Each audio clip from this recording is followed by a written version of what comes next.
So kahapon mga kababayan, it's a day of infamy for Vice President Inday Sara. Totally sinira niya yung kanyang sarili sa buong mundo.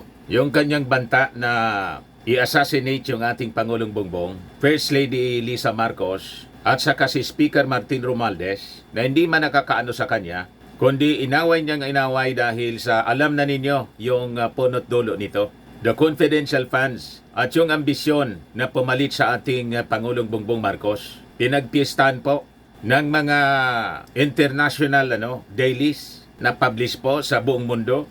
Ayan po, Associated Press, World News, the Philippine Vice President publicly threatens to have the President assassinated. So, imagine mga kababayan, this is the first time sa close to 40 years nating pagiging journalist. Ngayon lang ako nakarinig ng ganitong uri ng opisyal ng gobyerno, vice presidente, hindi lang dito sa ating bansa. Kahit yung mga vice presidente sa ibang bansa, magkagalit man ang kanilang presidente. Walang public threat na ginawa na tulad nito mga kababayan.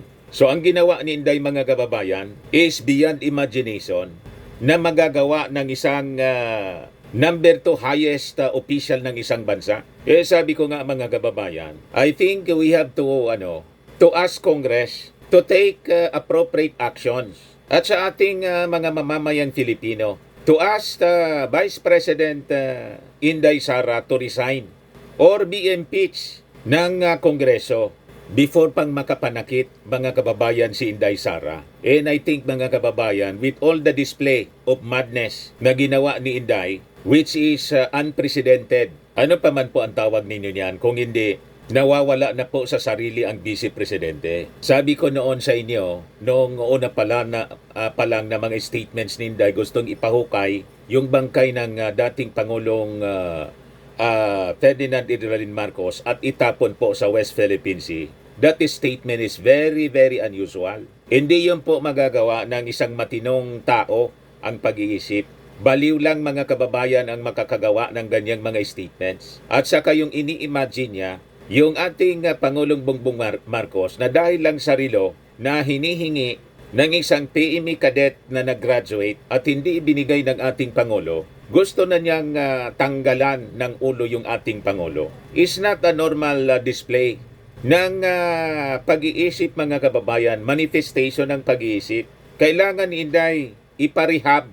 Kailangan niya ng professional help tulad ng sinasabi mga kababayan ng ating mga congressmen before pang makapanakit si Inday at makagawa po ng karumal-dumal na krimen. Nangontrata na daw siya mga kababayan ng assassin para ipapatay si PBBM, Lisa at si Martin Romualdez. Pagkatapos biglang binawi yung kanyang statement. Another display of mental instability mga kababayan. Yan ang sabi dito sa report ng Manila Bulletin, latest report mga kababayan, BP Sara backtracks on assassination threat versus Marcos. Anong benefit ko noon sa akin? Magtatanong ka pa kung anong benefit? Ikaw yung successor. Siyempre, pag namatay yung Pangulo, ikaw ang uupong Pangulo. Hindi mo ba alam? Vice Presidente ka? You see? Ito siya, mga kababayan. My death. It is a concern about my death. It is a concern about my murder. It is a concern about my murder, which is a legitimate concern. But, as sabi ko nga, they don't care.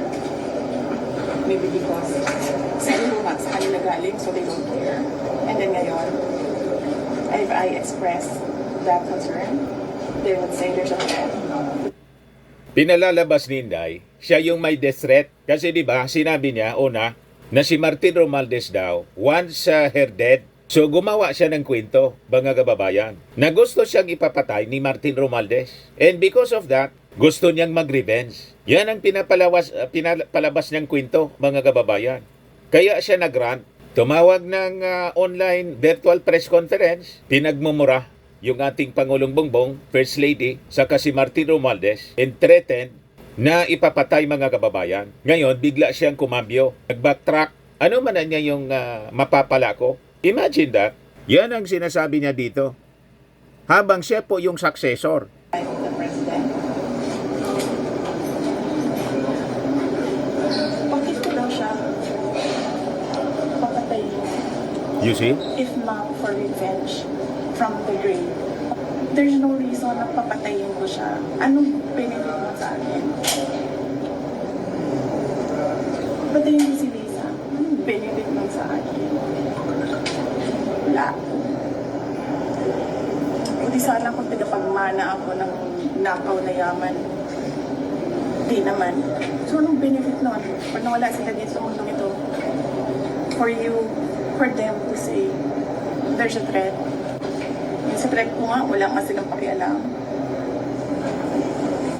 Malinaw po, this is a display of mental instability mga kababayan. A total madness na kailangan pong seryosohin ng ating mga officials, ng ating mga mamamayang Filipino, ng Congress. Ulitin natin, before pa na makapanakit po si Inday, we have to take actions, increase pressures. Kailangang manawagan ang bawat mamamayang Filipino, the 32 million na bumoto sa kanya, kasama po ako, mga kababayan sa 32 million, na mag-resign na lang po si Inday para mag-undergo po ng rehabilitation. Kung hindi, the Congress should take action to impeach Inday, mga kababayan, for posing as a direct threat sa presidency ng ating Pangulong Bongbong. And in fact, sabi ng Palasyo Malacanang, yung ginawa ni Inday is an active threat. Ito yung naging statement po ng Presidential Communications Office.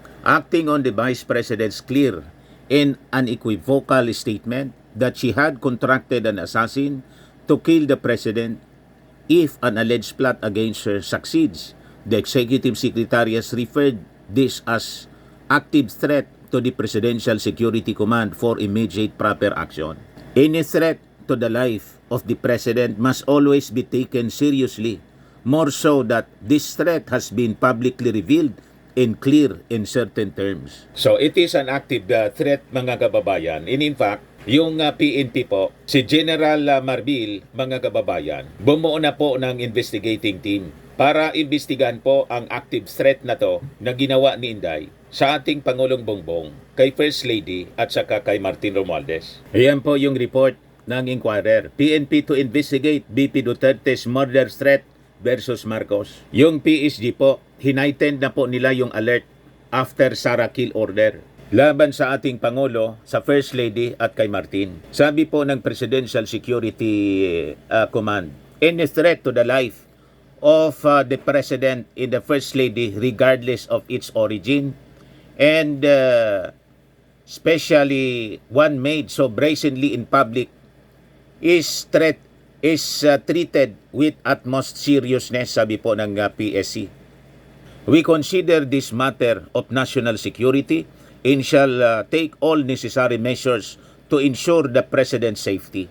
Yung Armed Forces, mga kababayan, nagpalabas na rin ang statement. Sabi nila, the Armed Forces remains loyal to Constitution amid Sara's kill threat versus Marcos. Pinalabas yung statement kasi may panawagan si Inday po sa mismong Armed Forces. Gusto niya na mag-withdraw ng support. Na-mention niya doon, mga kababayan, sa kanyang virtual press conference na ginawa niya madaling araw nung Saturday. So nagpalabas po ng official statement yung Armed Forces. Sabi ni Browner, our personnel are loyal to the Constitution and the chain of command. Ang ibig sabihin ng chain of command, to the Commander-in-Chief. Ang Commander-in-Chief po, yung ating Pangulong Bongbong. Nanawagan din si Browner for calm and resolve and for everyone to hold on to our values of respect and nationalism that will guide us in these trying times, sabi po ni Browner. Ngayon, tulad ng ating sinasabi, na si Inday, mga kababayan, should undergo psychological evaluation. Iparehab ninyo. Kung mahal ninyo si Inday, yung mga supporters ni Inday po, you are doing the service sa inyong iniidolong leader. Kung gagatungan ninyong gagatungan, si Inday sa kanyang ginagawa at pinipraise ninyong pinipraise, nagsisipagpalakpakan po, pa po kayo. Actually, ang ginagawa po ninyo ay disservice sa pamilya Duterte. Kasi ang ginagawa po ni Inday, self-destruction po. Sa totoo lang po, totally dinestroy na ni Inday yung kanyang sarili kahapon po. It is a self-destruction. Ang lahat niyang ambisyon sa politika, naglaho na pong tuluyan. Dinisqualify niya yung kanyang sarili to hold office, any public office po. Because of her manifestation of mental instability, of his misbehavior and arrogance. At ang pinakamatindi, yun nga po na manifestation na po ng insanity, ng pagkabaliw. Kaya nga po, sabi ng mga congressmen natin, tulad ng ating sinasabi, dapat na anya na magsailalim si Inday sa psycho-evaluation. O yan po ang balita dito. Solon's react to Sara Kill Order video. BP needs psycho-evaluation. This is very unusual mga kababayan. Never pa tayo nakakita ng isang leader kahit saang bansa mga kababayan na trinete niya yung kanyang presidente. Ganito po kabrisen mga kababayan. Public yung threat niya done in public mismo. Ganon katindi. Very unusual siya and it is totally abnormal mga kababayan. Wala pa tayong nakita in decades or even in the last 100 years. Wala pa tayong wala akong naalala, iwan ko sa inyo. Wala akong naalala sa pag-practice ko po bilang isang journalist, media practitioner. Hindi pa ako naka-encounter ng isang leader na tulad po ni Inday. Akong mag-behave. Kaya tama po ito, nasabi ng ating mga congressmen. Kailangan niyang psycho-evaluation. Sabi po ni Ortega, Congressman Ortega, House Deputy Majority Leader in La Union, 1st District Representative, Paulo Ortega, dinescribe niya as reckless and dangerous and not normal yung naging mga pahayag ni Inday. Hindi niya normal ang ganitong klase ng pahayag mula sa isang mataas na opisyal ng gobyerno. Dapat nating tanungin, nasa tamang pag-iisip pa ba si Vice President Duterte? These words are dangerous, reckless, and deeply concerning. It is worrying mga kababayan, to say the least. It is very, very dangerous. Kaya sabi ko sa inyo, before pang makapanakit si Inday at lumala lalo yung problema at ang kanyang kalagayan, mental condition po, I think we have to ask Inday to just resign. Kung hindi siya magre-resign bilang Vice Presidente, she should be impeached kasi napakadelikado niya, mga kababayan, na humawak ng posisyon sa gobyerno, lalo sa pagiging Vice Presidente. Direct threat siya sa ating Pangulong Bongbong Marcos at sa First Family, pati kay Martin Romualdez. At para hindi siya makapanakit, kailangan i-disarm si Inday mga kababayan. Kung may mga license sa firearms siya po, kailangang bawiin ng ating PNP yung lisensya at isurrender niya dapat sa ating mga authorities. At pag siya wala na sa pagiging Vice Presidente, siyempre kailangan alisin na sa kanya yung presidential security detail niya po, mga kababayan. Baka magamit sa karahasan dahil sa kanyang display of mental instability. So kailangan niya is rehabilitation po. At isa pa, this behavior disqualifies her from holding any public office, lalo pa sa pagiging Vice Presidente po. Napakadelikado, lalo pa sa pagiging Presidente. Imagine may Presidente tayong ganyan. Halimbawa in 2028, dapat perpetual disqualification from holding office. Mga kababayan, ang dapat mangyari kay Inday. Kasi malalagay po sa peligro ang ating bansa, ang ating mga mamamayang Filipino. Kaya sabi po ni Ortega, he also said that Duterte should reflect on her words that might cause fear and that she should seek professional help if she cannot control her emotions. Ang ganitong klaseng salita ay hindi nakakatulong sa bayan. Sa halip na magkaisa, nagdudulot ito ng takot at pagkakawatak-batak, sabi ni Ortega. Kung hindi niya kayang kontrolin ang kanyang emosyon at pahayag, baka panahon na para magpatingin siya sa eksperto. He also urged law enforcement agencies to probe Duterte's remarks, emphasizing that it's their obligation to ensure security of the country's top leaders. Meanwhile, si House Assistant Majority Leader in Zambales 1st District Representative Jefferson Congon described the assassination remarks as a deliberate diversion from the alleged misuse of hundreds millions peso worth of confidential funds. So isa yon sa tingin natin, tama si Congon, mga possibilities. Nasusukol na si Inday, so gumagawa siya ng drama ngayon. Nagsisiga-siga siya, hoping na kaya niyang i-intimidate yung ating gobyerno, yung ating Pangulong Bongbong Marcos at si Speaker Martin. Gusto niyang ibuli mga kababayan to divert the attention ng ating mga mamamayan doon sa dapat sinasagot niya po, yung paggamit ng confidential funds. Ngayon, dahil masusukol na siya, nagwawala na po, do or die na po ang style ni Inday. Yung sinasabi niyang drag me to hell, at pagdating sa hell daw, presidente pa rin siya, malamang doon nga po siya dalhin ng kanyang mga ginagawa. Hindi siya dahil drinag to hell by the President or the Speaker of the House, kundi siya mismo, drinag niya yung kanyang sarili to hell. Kasi ang lahat ng ito, kagagawan niya man po, kagagawan man lang niya po, mga kababayan. Wala man dito pong kasalanan yung ating administrasyon. Siya binigyan po ng pondo, ng budget. Hindi nangulugan, binigyan siya ng budget. Gamitin siya sa gusto niyang paggamitan. May guidelines po sa paggagamit ng pondo. Dapat tama na paggamit ng pondo. O ngayon, nabuking po yung anomalous disbursement ng mga pondo. Nagwawala siya ngayon. Gusto niyang i-intimidate yung ating gobyerno na sumurrender sa kanyang will. Sumuko sa kanya. Isabi ng ating mga congressmen, malabo, we will continue with our investigation. We will never be intimidated sa ganitong mga drama at pasiklab ni Inday. At pag hindi, mga kababayan, malamang total madness kung hindi ninyo iparehabilitate si Inday. Ang mangyari sa kanya, masiraan na talaga ng pag-iisip. Inadmit po ni inadmit ni Bato, mamaya, i-replay ko sa inyo yung statement ni Bato, mga kababayan. Nawawala na sa sarili si Inday. She is rattled. She is confused, mga kababayan, kung ano niya ang kanyang gagawin. Kung paano niya malulusutan ang kanyang pinasok na problema. Itong problemang ito, siya man lang po ang pumasok sa problema. Wala mang nag-udyok sa kanya. Kaya sabi ni Congon, huwag po tayo na magpabudol. Ang tunay na issue rito ay ang 612.5 million.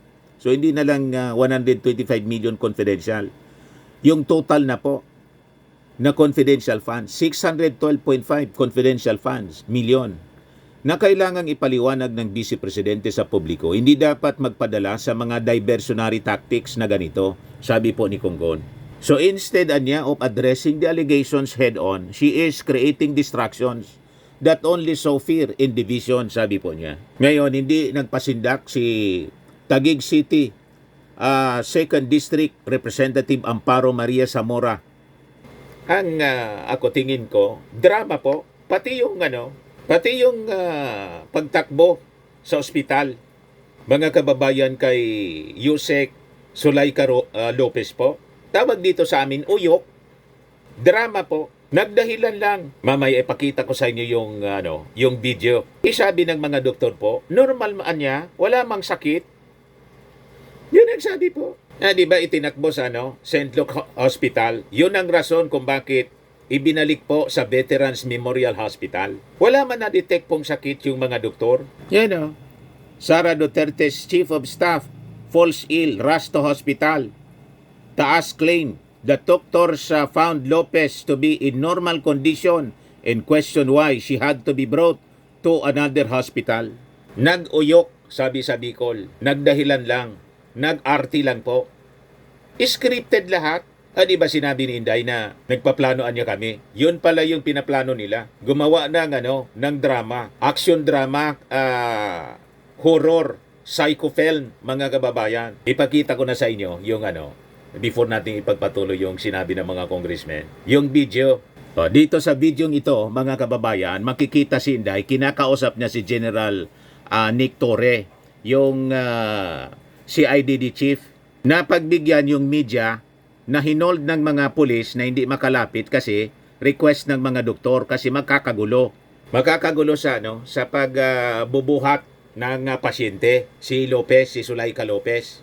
Lumapit si Inday, mga kababayan, kay General Torre. nakikiusap kung pwede daw makuha na ng kamera.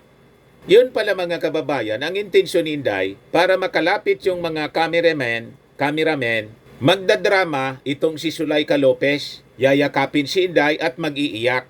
Noong hindi pa niyayakap si Inday ni Yusek Torres, hindi man siya umiiyak po. Normal na normal. Sabi ng doktor, normal wala man silang na-detect na kondisyon, health condition mga kababayan. Normal. Nang makalapit at nandyan na yung camera, biglang yakap ni Zuleika Lopez kay Inday at nag-iiyak. Napakalinaw po. Camera ready. 1, 2, 3. Lights, camera, action. Ayan ang sabi rito. Yun man talaga po ang nangyari.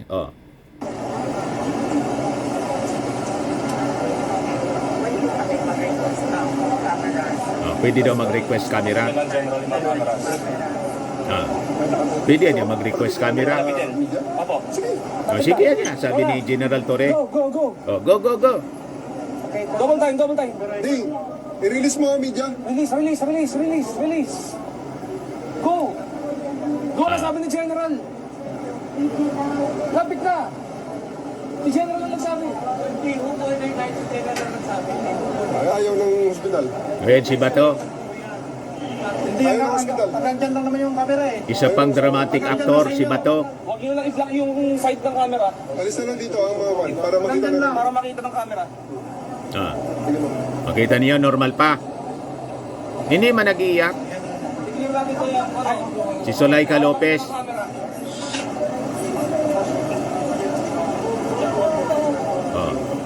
Nang makayakap, nag-iiyak na po siya.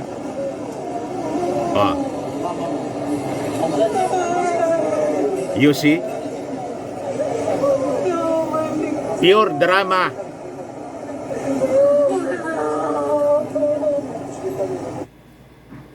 Di ba, mga kababayan? Pang-famas po. Naging dramatic actress si Zuleika Lopez. Ang director po, si Inday, yung vice presidente. Co-producer po, co-director and producer, si Bato. Nandun si Bato, bumisita. Ang hilig nila sa drama, mga kababayan. Ulitin natin, wala akong interruption. Hindi ako mag-interrupt. I-full ko po sa inyo yung video bilang patunay na niloloko po nila tayo. Ayan o. Ulitin natin, replay.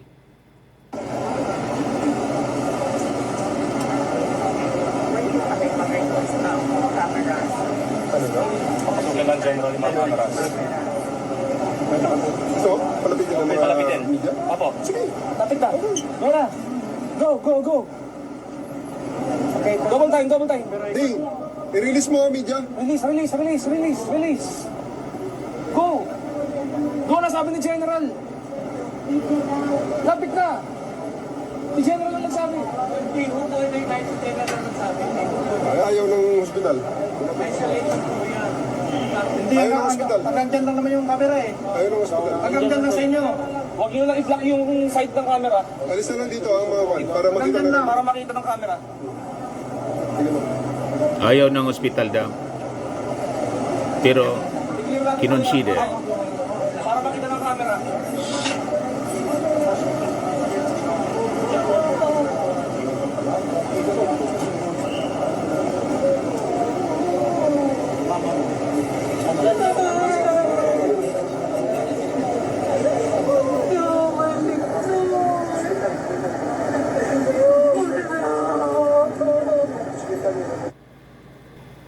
Di ba?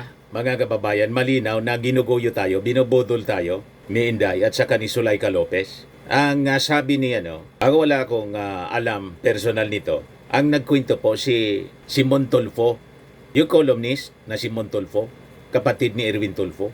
Magjowa daw itong si Inday saka si Zuleika Lopez kasi si Inday daw tumboy. Ngayon, sabi ni Ramon Tulfo, bakit ayaw iwanan ni Vice President Sara Duterte ang kanyang Chief of Staff na si Zuleika Lopez sa Batasang Pambansa Detention Facility? Lopez has been placed under detention by the House of Representatives Squad Committee for supposedly lying under oath on how Sara spent her confidential and intelligence fund. Sara cares so much for Lopez, she has decided to stay with her at the House jail leaving congressmen puzzled. Gusto ba talaga ninyong malaman? Okay, ito ang sagot. Si Sara at Sulaika matagal nang magkasintahan. Di ba ninyo nalata? Sara is a dyke or lesbian, tomboy, or ECDC siya. Pwede siya sa lalaki at sa babae. Siya ay bisexual. Matagal nang alam ng mga taga Davao ang relasyon ni Sara at Sulaika. Yan ang sabi ni Montulfo. Ako, wala man akong paki sa, wala man tayong nalalaman. Si Montulfo kasi, taga Davao. So yun mga kababayan, ang bagong dramatic actress. It's a psycho film, mga kababayan. Pero hindi po nagpapadala. Alam ng ating mga congressmen. Hindi nagpapatinag po. So sabi po ni Congresswoman Amparo Maria Zamora ng Taguig City, no amount of distraction should divert attention from ferreting out the facts behind the use of confidential funds. Kung seryoso siya sa pagiging lingkod bayan, kailangan niyang humarap at magpaliwanag. So sabi dito sa balita, previous hearings had been probing the alleged misuse of confidential funds allocated to the office of the Vice President.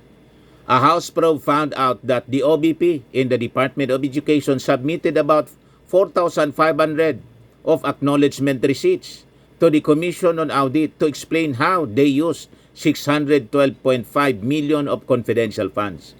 Conggon also urged the public in the lower chamber to remain focused on the issue of the alleged misuse of confidential funds. Ang pundoan niya ng bayan ay para sa taong bayan, hindi para sa personal na interes. The people deserve transparency and accountability, not theatrics. Hindi po itong mga drama ni Inday, mga kababayan, na gusto niyang ibuli yung ating Congress and threatening to kill the President and si First Lady Lisa Marcos, pati si Martin Romualdez. Kasi pinapalabas niya, inaapi siya po. Walang nang-aapi sa kanya. Alam naman ninyo ang punot dulo nito, di ba? Sino ba ang nagsimula ng attacks, pang-aaway? Hindi nga nagsasalita. Hanggang ngayon wala pang sinasabi yung ating Pangulong Bongbong. Si First Lady Lisa Marcos, isang beses lang po na nagsalita. Si Martin Romualdez, the other week, nagsalita na lang siya kasi tinanong ng media. Sabi ni Martin, lumalabas niya, hindi alam ng mga tao ni Inday. Kung naawa siya sa kanyang mga officials, dapat na niya siya na ang mag-explika. O ito na po ang sumunod. Mga kababayan na pangyayari, nagwala na si Inday, mga kababayan. Matapos na i-contempt ng Congress for being evasive, itong kanyang mga opisyal, lalo yung kanyang Chief of Staff, na si Sulaika Lopez. Pero yung apat na mga opisyal ni Inday na may direktang kinalaman po na contempt at hindi ipinaghanap na ng mga pulis sa ngayon. Corner na po si Inday. Ang analysis nga po ng iba, baka bumaliktad si Sulaika, kaya binantayan na po ni Inday, sinamahan na hanggang bukas ang detention. Kasi bukas ipagpapatuloy yata yung investigation. Si Inday nagsabi until next year magdadala siya ng labada. Doon na siya titira sa Congress. O ito yung statement ni Bato sa interview ng mainstream media. Pakinggan po ninyo. Admission nito ni Bato na talagang hindi kaya emotionally ni Inday Sara. Kaya niya siya nagkaganon. So, by admission, this is, lalo pa na dapat manawagan na tayo kay Inday, mga kababayan, na mag-resign na lang po kasi unfit siya to hold public office. Mentally unfit. Yan pakinggan natin.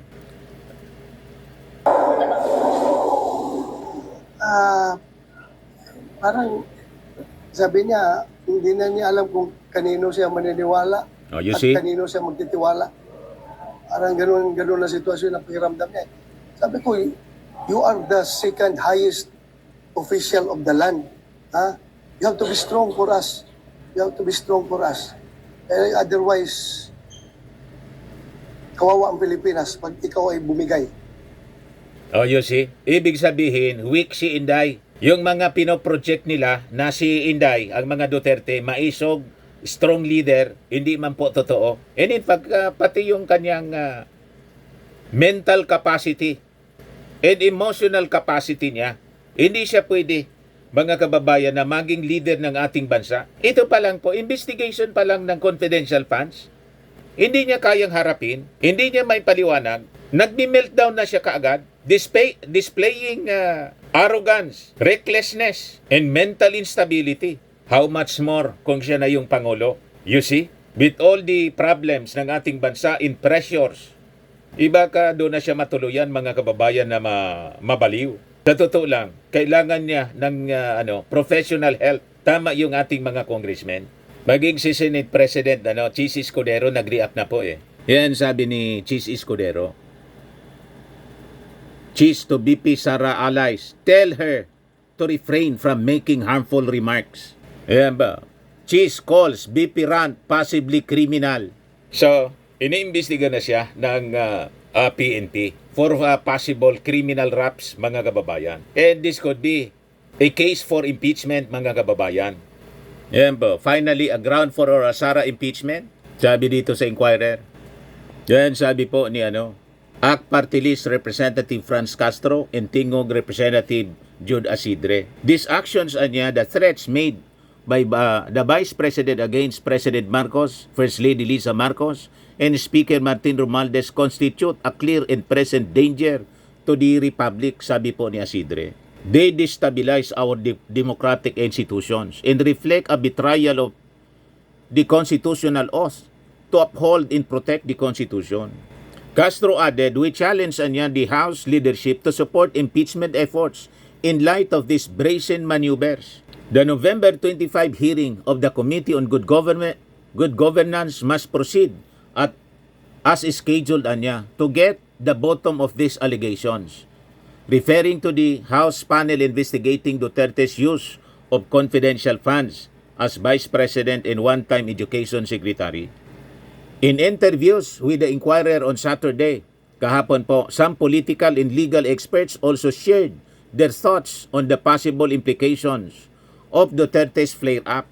Yung statement niya about the assassination of the President could be seen or argued as a betrayal of public trust in a violation of her oath to fulfill the Constitution. As the Philippine National Police itself said, this was an active threat to the President's life. Sabi po ni Attorney Michael Yusinko of the Ateneo School of Government, that is a criminal act and the Vice President is not immune from suit, sabi ni Yusinko. Isa po siyang constitutionalist and policy consultant. But Yusinko also wondered why Duterte had yet to be charged criminally over what he called a pattern of misuse of the confidential funds as revealed in the congressional hearings. Ayun nga po na mali na paggamit ng confidential funds, impeachable offense yun. At pwede pa nga siyang makasuhan ng plunder, mga kababayan, sabi ni Congressman Joel Chua. Kaya lang siyempre, tinatapos pa ng Congress ng Committee on Blue Ribbon Committee ng Congress yung kanilang investigasyon. So, kailangan po, hindi dapat madaliin siya. Kaya tuloy-tuloy po ang hearing. Kahit pa magwala si Inday, hindi po patitinag yung ating mga congressmen. Kaya mabuhay po kayo. Congress of the People. So sabi po ni Yusinko, he recalled that some House members themselves had said these findings could be the basis for charging Duterte with plunder. So why will you go through a process of impeachment? That's very difficult, to pursue. Very political, very partisan. It will take a lot of time. And the end result is you will just remove her from office. There is no criminal liability attached to that. No administrative liability attached to that, sabi ni Yusinko. Para naman po kay Jane Encinas Franco, professor and political scientist sa University of the Philippines, sabi niya there should be an investigation into her statement but not to the extent of impeachment.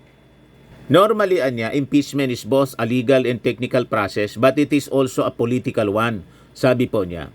Though they, referring to Marcos allies, have the numbers, though they have the support, I think that's something that's not far out right now.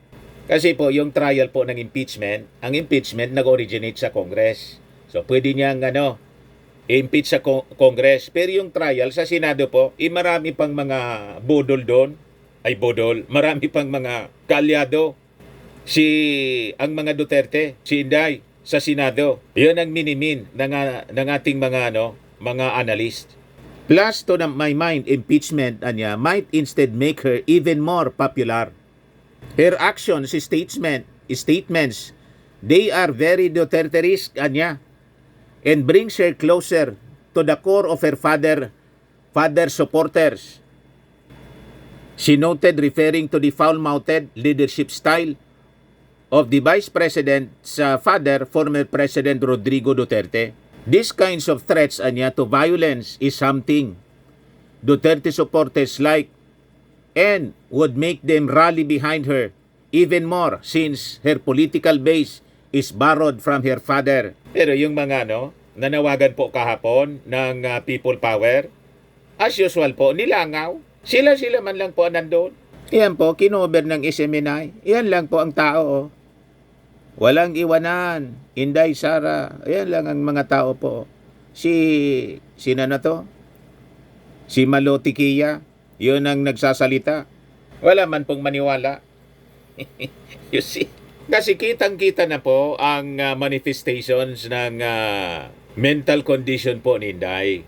Kakaiba na po. So malamang, yung 32 million niya po, baka hindi na mag 1 million. Yung bumoto sa kanya, baka 500,000 na lang ang naniniwala sa kanila.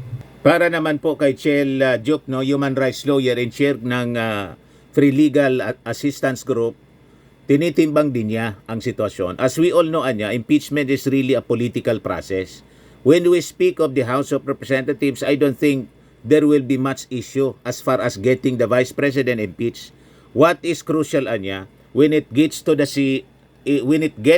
Senate. Tama po si Chel kasi marami pang kaalyado sa Senado. Si Inday Sara po. Gusto nga pong ibalik, i-restore yung original budget na 2.2 billion.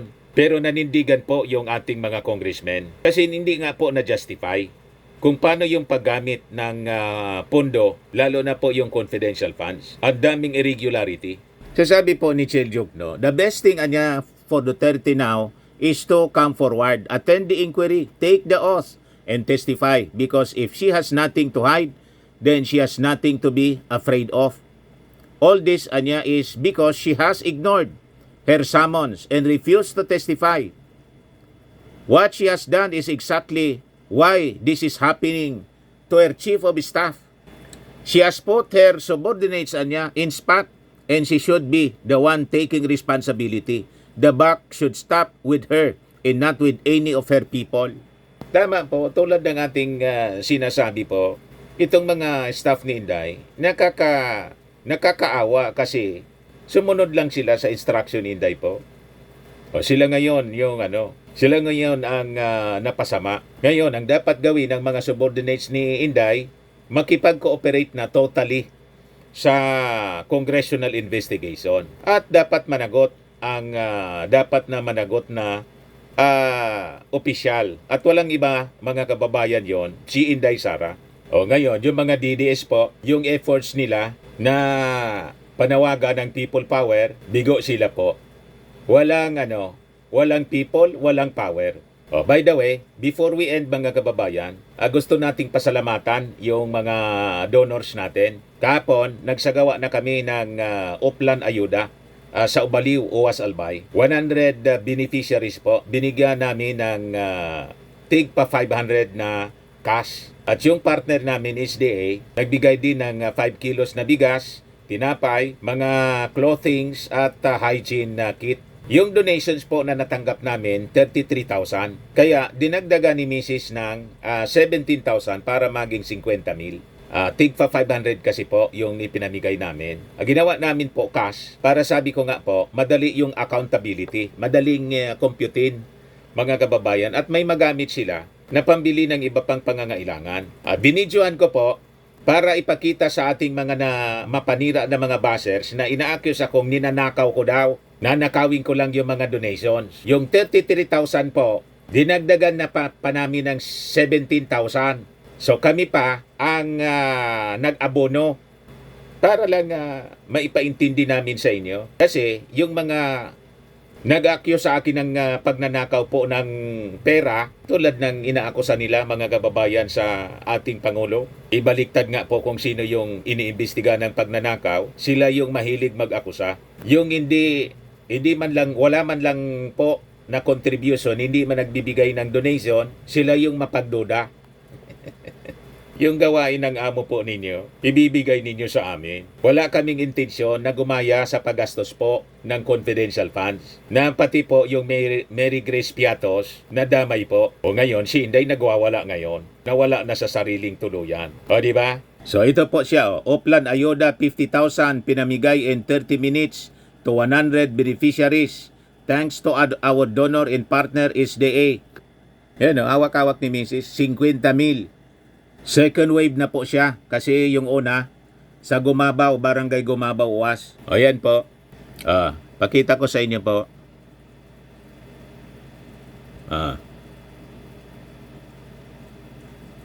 Yan yung documentation namin.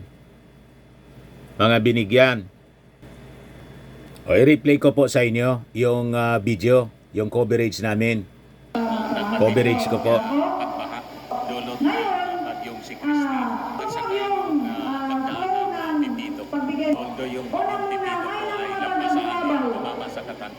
Pero nagre-recover pa lang po sila sa matinding pagkasalanta. And this time, ito yung napiling namin po na nabigyan ng tulong kung saan yung donations po na aming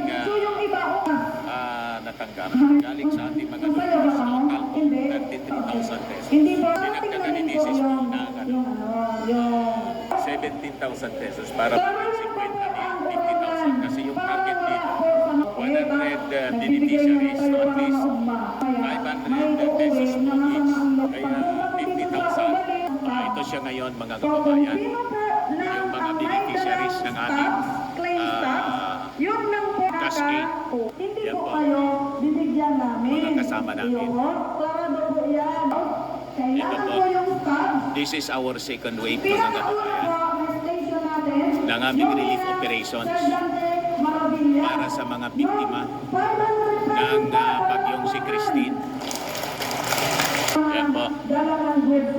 Yung mga kasama namin, mga kababayan, ang dala po ay mga, ano po ang laman yan? Used clothings po. Mga used clothings. Tapos ano po yung other used clothings? Ano po yung... Ini-share sa mga bentusita may pangsimba. May mga pangsimba. Ay. Opo. Tapos may bigas din po. Ano? Oto na siya. Ayun. Ayan, tingnan natin. May grocery. Ano nga po ito? Grocery ito? Grocery. Yan. For 100 beneficiaries po. Ilalagay na nila dito sa sa balde. Yan o, mga bigas. Ilang kilo ng bigas yan, ma'am? 5 kilos each. So yan po. Yan po, mga kababayan.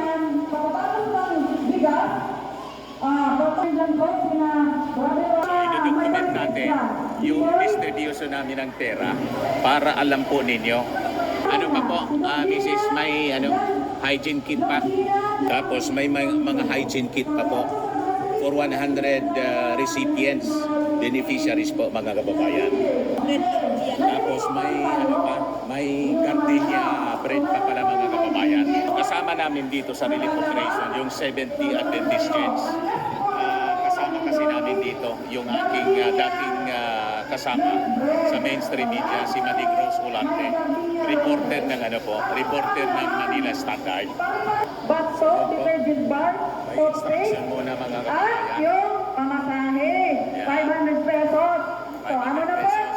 Andun 50, andun pa sa kabila, nagtanong sa akin, ubaliw ko lang giba do? Naku patay, layo na yung ubaliw ko lang gi. Sige na po, isa-isa na. Wait lang na po, nanay. Mga kababayan. Ayan si Mrs. Ipakita mo nga yung pera muna, 50,000 siya. Yan, mga kababayan. Para alam ng ating mga kababayan, 50,000 mga kababayan yung aming pamimigay at ang daming mga witnesses dito. Para yung mga bashers natin na sabi na nakawin ko daw yung donation. Dinagdagan pa nga namin po ng 17,000. Kasi 33,000 lang yung donations na na-receive namin. Para maging 50 mil, dinagdagan ni Mrs. ng 17,000 po. So, ito na po, mga kababayan, yung pamimigay ng 50,000. Ayan po, 500 unang bigay. Yan si Madigros, mga kababayan. Siya yung nag-invite sa atin. Documented siya, mga kababayan. Ayan, dapat nasa lista para orderly po siya, mga kababayan. Yung mga identified beneficiaries, yung pinakang If you don't grab this vacuum cleaner quickly, that price will get... talaga. Next, 500. Yan po. God bless po. Next, 500. Sunod, bigas at kung ano-ano pa. Pipirma sila dyan, mga kababayan, para documented siya. Kaya nakapila na po. 100 beneficiaries, mga kababayan, ito na nakapila ngayon hanggang doon. From 3 barangays po. Next, 500. Next, 500. Next, 500. Oh, next, 500. Yun. Next, 500. Yun. Next, 500. Ayun. Next, 500. Ayun, mga kababayan. Next, mami. Ito na, next. Ay, hindi man pala yun. Hindi beneficiary. Kala ko beneficiary. Kasama namin pala, kasama namin sa mga sa organizer. Next, yan na, mami. 500 pa. Yan, tuwang-tuwa ko. Next, yan na, mami. 500. Ayun. 100 beneficiaries po, mga kababayan ito. Kaya 50,000 lahat. Yung na-receive naming donation, 33,000. Kaya dinagdagan ng 17,000 ni Mrs. Ayan. Ay, beneficiary rin pala. Next. Ito, 500 na Mrs. Yun, yung bata, yung tumanggap. Ay, dalawa. Ayan, another 500, dalawa. Next, si Lola, 500. Ang dami pa, mga kababayan. Yan. Ang dami pa. Nakapila na. Next, 500. Mga taga-Ubaliw, yung una taga-Kumabaw. Inuna yung mga kababayan kasi malayo sila, yung Kumabaw, yung Ubaliw. At ito na po, barangay Ubaliw ito. Next, Mrs. 500 po. Ayun. Magang pamasko. Ayan. Next, 500. Ayun. Walang anuman po. Merry Christmas. Next, another 500. 500. Ayun. Ginawang ano. Ayan, ito pa. Next, 500. Next, 500. Ayun, thank you. Ayan, next. Mrs. 500. Next. Ayun. So yung 500 pakita mo nga. Ayun. Nagpa-picture pa kasi sa akin. Bakit? Kilala mo ako? Nanonood ka sa YouTube? Next. 500. Next. Ayan pa. Mrs. 500. Thank you. Ito na. Sunod, mga kababayan na beneficiary. Next. 500. Next, Mrs. 500. Ayun. Next, mami. 500. Next, mami. 500. Yun. Next. 500. Next. 500. Ang dami pa, mga kababayan, oh.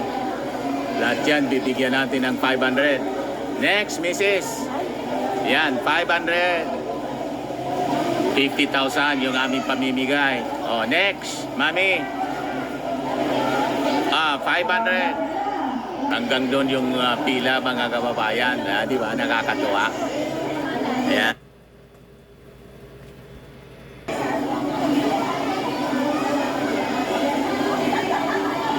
Next. 500. Thank you po. Sige. Next, si Pai. 500, Pai. Thank you so much. Okay na. Next. 500. Ayun, next. Another 500. Next. Another 500. Ayun. Sige. Next. Another 500. Next. Another 500. Ito pa. Another 500. Next. Yun. Marami pa, mga kababayan. Tingnan nga natin kung marami pa. Marami pa. Yan, sakto yan. Another 500. Thank you po. Yan, ito pa. May anak. Another 500. Next. Yan, another 500. Sa kanila, bigas nakalagay sa balde. Mga used clothing, tinapay, at iba pa. Next, may batang kasama. 500. Next, another 500. Yan, si nanay. Next, beneficiary. Lalaki pala. 500. 500. Next, 500. Next, another 500. Next, another 500. Next, another 500. Yun. Yan. Another 500. Next, another 500. Next, another 500. Yun. Next, another 500. At bigas. Clothing. Next, another 500. 500 pa. Salamat daw. Next, another 500. Next, another 500. Kunti na lang, paubos na. Next, another 500. Yan, next. Another 500.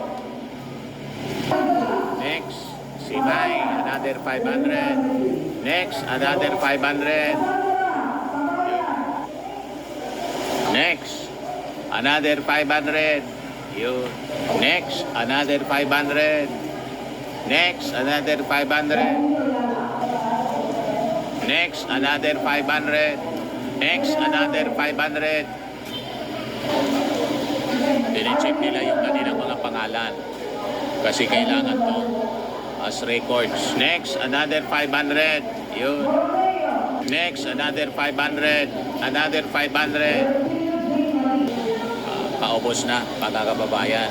Paubos na rin yung 500. Next, another 500. Next, another 500. Parte ito ng documentation natin, mga kababayan, para lahat ng pera, yan, 500, lahat ng pera, documented po yung ating distribution para walang duda. Sa bagay, yung nagdududa man sa atin po, yung hindi pa nagbibigay. Yung walang naitulong. Next, another 500. Yung mga bashers ko man lang po ang nagsasabi ng masama. Yan, another 500. Wala mang naitulong. Another 500. Another 500. Ayan, sa pasalamat sila.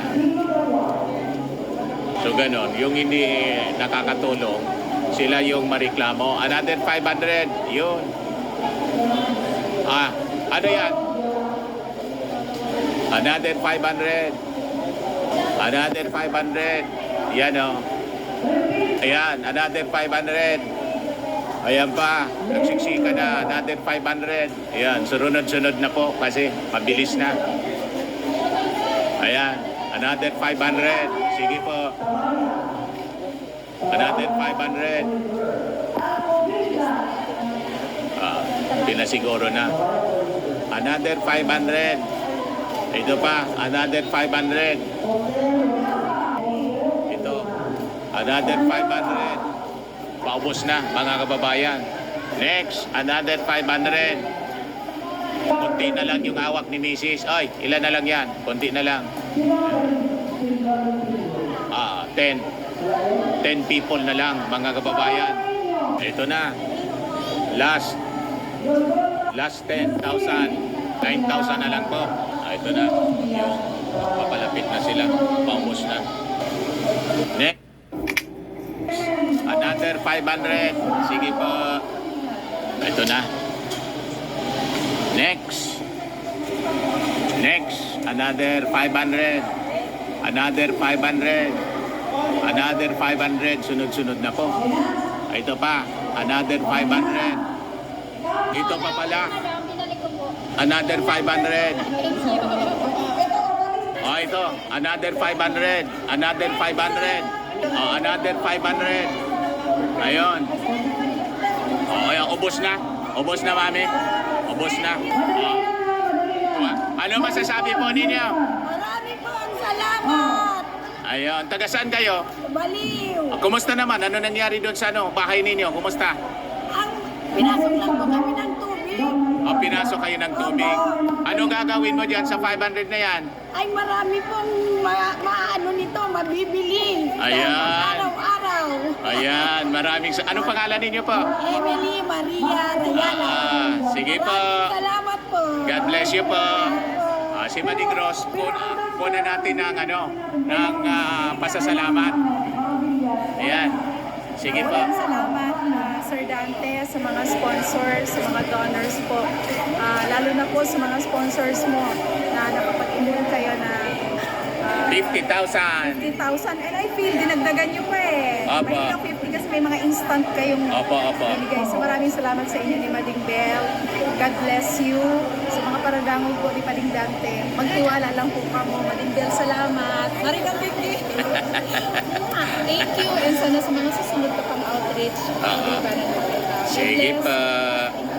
Walang naman. Magdadagdag si Mrs. ng 500. Bali 51. 51,000 yung pinamigay namin, mga kababayan. Sige, walang anuman. Anong masasabi po ninyo? Anong masasabi po ninyo? Salamat. So that ends, mga kababayan, yung ating pauwi na rin sila. Ating relief operation. Pauwi na rin po. Nandun ako, ha? Ayan. Maraming salamat po. Sige po. Yung mga kasama natin. Ayan. Para may pera lagi. Ayan po, mga kababayan. Mga kasama natin. Ito si Kapitan. Hinga natin ang mensahe si Kapitan. Kapitan ng Obaliw. Ano po pangalan ninyo, Kap? Bart Gumba. Ayan. So ano po yung masasabi ninyo with the Salamat relief? po sa Seventh-day Adventist Apa. sa pagdigdinindo sa muya. Apa. Papasalamat man ako sa mga sa Indo, kapos. Tapos sa mga nataawanan, sa pangangayipon ninda, sa mga hinagihan kan bagyo, dasinda sa mga primerong na distroso. Talagang aram ko man din sa barangay, kung naday ka muna sala, Apa. duman sa lugar na talagang inabutan nindo kan ayuda. Ali sa buot nindo, ali sa puso po nindo. Salamat po, Kap. So that ends, mga kababayan, yung ating relief operations. At pag may dumating pa, may tumawag sa akin kanina, next week daw, magbibigay siya, papadala siya kay Mrs. sa Western Union ng cash donation. Hindi ko pa alam, mga kababayan, kung magkano yung ipapadala. Iipunin namin muli at mag-identify naman po kami ng mga barangay na affected po ng mga nakaraang bagyo. Yung mga na-destroy po ng baha ng Christine at Pepito. That ends our coverage. Ako po si Dante Maravillas. Bye-bye po. God bless.